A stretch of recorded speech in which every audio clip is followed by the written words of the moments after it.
नमस्कार दोस्तों। क्या आपने कभी किसी ऐसे बच्चे के बारे में सुना है जो बचपन में ही संतों और योगियों को खोजता फिरता हो, जो स्कूल की पढ़ाई से ज्यादा ईश्वर को जानने में रुचि रखता हो, जो बार बार घर से भागने की कोशिश करता हो सिर्फ इसलिए कि वह हिमालय जाकर किसी महान गुरु को खोज सके। आज की कहानी ऐसे ही एक बालक की है। एक ऐसा बालक जो आगे चलकर भारत की आध्यात्मिक विरासत को पूरी दुनिया तक पहुंचाने वाला था। उसका नाम था परमहंस योगेंद्र, और यह कहानी है उसकी विश्व प्रसिद्ध पुस्तक ऑटोबायोग्राफी ऑफ ए योगी। लेकिन यह केवल एक आत्मकथा नहीं है, यह एक ऐसे व्यक्ति की यात्रा है जिसने बचपन में ही ईश्वर को खोजने का निर्णय लिया था। एक अलग तरह का बच्चा। 1893 में गोरखपुर में एक बच्चे का जन्म हुआ। उसका नाम रखा गया मुकुंद लाल घोष। यही बालक आगे चलकर परमहंस योगेंद्र कहलाया। शुरू में ही मुकुंद दूसरे बच्चों से अलग था। जहां अधिकांश बच्चे खेल कूद में व्यस्त रहते थे, वही मुकुंद संतों, साधुओं, आध्यात्मिक कहानियों की ओर आकर्षित थे। उन्हें लगता था कि जीवन में कुछ ऐसा है जो सामान्य दुनिया से कहीं अधिक बड़ा है, कुछ ऐसी चीज जिसे खोजा जाना चाहिए। परिवार का प्रभाव। मुकुंद के माता पिता अत्यंत धार्मिक और आध्यात्मिक प्रवृत्ति के थे। उनके परिवार का संबंध महान योगी लहाड़ी महाशय से था। घर में अक्सर आध्यात्मिक चर्चाएं होती थी, ध्यान और भक्ति का वातावरण था। यही कारण था कि बचपन से ही मुकुंद के मन में ईश्वर के प्रति गहरी जिज्ञासा पैदा हो गई। एक रहस्यमयी अनुभव।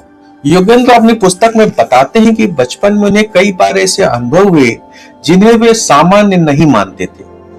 कभी गहरी शांति का अनुभव, कभी ध्यान जैसी अवस्था, कभी ऐसा महसूस होना कि जीवन का कोई गहरा रहस्य है जिसे अभी समझना बाकी है।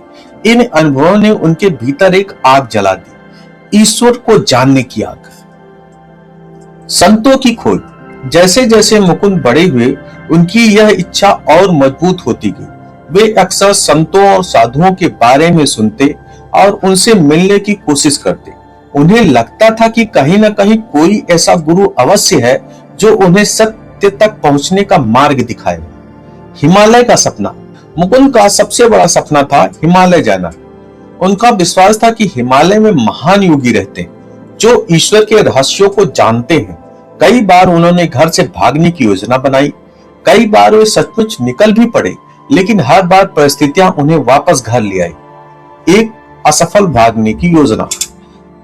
एक दिन मुकुंद और उसके मित्र ने निर्णय लिया कि वे हिमालय जरूर जाएंगे। उन्होंने पूरी योजना बनाई, कुछ सामान लिया और घर से निकल पड़े। उनके मन में उत्साह था। उन्हें लगा कि अब उनकी आध्यात्मिक यात्रा शुरू होने वाली है, लेकिन नियति को कुछ और मंजूर था। परिवार वालों ने उन्हें ढूंढ लिया और उन्हें वापस घर आना पड़ा। निराशा नहीं डरता। इस घटना के बाद भी मुकुंद ने अपना सपना नहीं छोड़ा, बल्कि उनकी इच्छा और मजबूत हो गई। उन्हें महसूस होने लगा शायद सही समय अभी नहीं आया है, लेकिन एक दिन वह अवश्य आएगा जब उन्हें उनका गुरु मिलेगा। मां का प्रभाव। योगेंद्र अपनी मां के बारे में अत्यंत प्रेम से लिखते हैं। उनकी मां केवल धार्मिक नहीं थी, वे अत्यंत करुणामयी और आध्यात्मिक थी। मुकुंद को उनसे गहरा भावनात्मक जुड़ाव था, लेकिन जीवन में उन्हें जल्दी ही एक कठिन परिस्थिति दी। उनकी मां का निधन हो गया। पहला बड़ा दुख। मां की मृत्यु ने मुकुंद को भीतर तक हिला दिया, लेकिन इसी दुख ने उन्हें जीवन की अस्थिरता का एहसास भी कराया।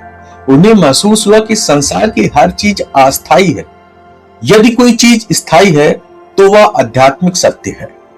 और यही विचार उन्हें ईश्वर की खोज की ओर और गहराई से ले गया। गुरु की तलाश।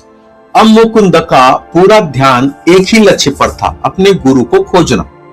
वे अनेक संतों से मिले, कई आश्रमों में गए, कई आध्यात्मिक व्यक्तियों से बातचीत की, लेकिन उनके भीतर हमेशा एक भावना रही, यह वह व्यक्ति नहीं जिसकी मैं तलाश कर रहा हूं। नियति की तैयारी। कई बार जीवन उन्हें ऐसा महसूस कराता है कि हम भटक रहे, लेकिन बाद में पता चला कि वह भटके नहीं, तैयारी थी।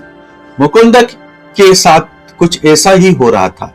हर अनुभव, हर मुलाकात, हर असफल प्रयास उन्हें उस महान क्षण के लिए तैयार करा था जिनका उन्हें वर्षों से इंतजार था। एक दिन जिसने सब बदल दिया।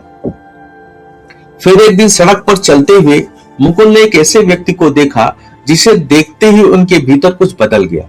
उन्हें लगा जैसे वे इस चेहरे को पहले से जानते, जैसे वर्षों की खोज अचानक समाप्त हो गई। उनका हृदय तेजी से धड़कने लगा और उसी क्षण उन्होंने महसूस किया, यही मेरे गुरु हैं। लेकिन वह व्यक्ति कौन था और कैसे इस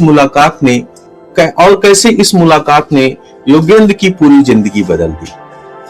दोस्तों, वर्षों की खोज आखिर समाप्त होने वाली थी। जिस गुरु की तलाश में मुकुंद बचपन से भटक रहे थे, वे अब उनके सामने खड़े थे। लेकिन यह कोई साधारण गुरु नहीं थे, वे थे श्री युक्तेश्वर, एक ऐसे गुरु जिनकी कठोर शिक्षा, गहरी आध्यात्मिक शक्ति और अद्भुत व्यक्ति ने योगेंद्र को पूरी तरह बदल दिया। पार्ट 2 में हम जानेंगे श्री युक्तेश्वर से पहली मुलाकात, गुरु शिष्य का अद्भुत संबंध, कठोर आध्यात्मिक प्रशिक्षण और वे जीवन परिवर्तनकारी सबक जिन्होंने योगेंद्र की विश्व गुरु बनने की राह पर आगे बढ़ाया। लेकिन पहली मुलाकात में ऐसा क्या हुआ कि मुकुंद ने तुरंत उन्हें अपना गुरु मान लिया? यह जानने के लिए देखिए पार्ट 2, जिसने जिंदगी बदल दी। दोस्तों, अगर वीडियो पसंद आई हो तो लाइक करें, शेयर करें और सब्सक्राइब करें। धन्यवाद।